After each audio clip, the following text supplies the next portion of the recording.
To you, we've never met. Never missed a deadline. He's sitting at the same table as you either. Rarely missed a chance to stir it up. Now, wait a minute. That is the most outrageous thing that I have... Spanning 4 decades in journalism, Christopher Hitchens' biting, acerbic intellect had many victims. The Vietnam War, Mother Teresa, Princess Diana, and her husband, Prince Charles, to name but a few. I am the only person who wrote, when they got engaged, this is a farce. A farce. And yeah. no good can come of it. And it wasn't just because I was a Republican. You know, was so much more than just a contrarian or a controversialist. He was somebody who thought deeply about an issue, but once he came to a view, was fearless in its pursuit. Blair knew Hitchens because he debated him on the writer's most controversial topic, God and religion.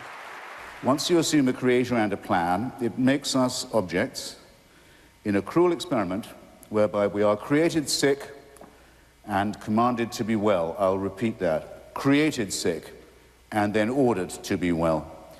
And over us to supervise this is installed a celestial dictatorship, a kind of divine North Korea.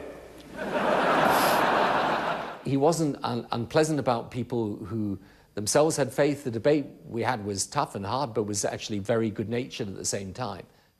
Hitchens' book in 2007, God is Not Great, in which he calls the church violent, irrational, intolerant, allied to racism and tribalism and bigotry, invested in ignorance and hostile to free inquiry, made more headlines than anything else he'd done, heaping fame on his infamy. The Soviet Union's let him down. British-born, Oxford-educated, publishers ate up his polarising prose. Vanity Fair, The Nation, The Atlantic, Slate.com. A powerful, sharp wit few of his contemporaries could serve up.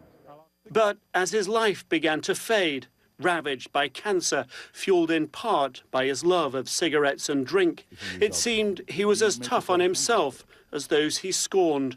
You said, I mean, you burned the candle at both ends. You think... And it gave a lovely light. It gave a lovely light. But you think part of that, the way you lived, is responsible for this? Well, it would be very idle to deny it. And I might as well say to anyone who might be watching, if you can hold it down on the smokes and the cocktails, you might be well advised to do so. To the end, he never flinched from his godless reality.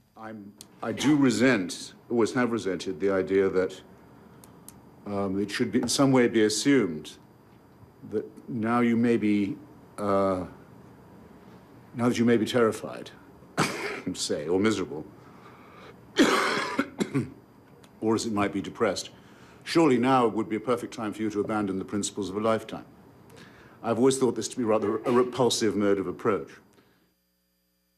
Christopher Hitchens, dead, aged 62.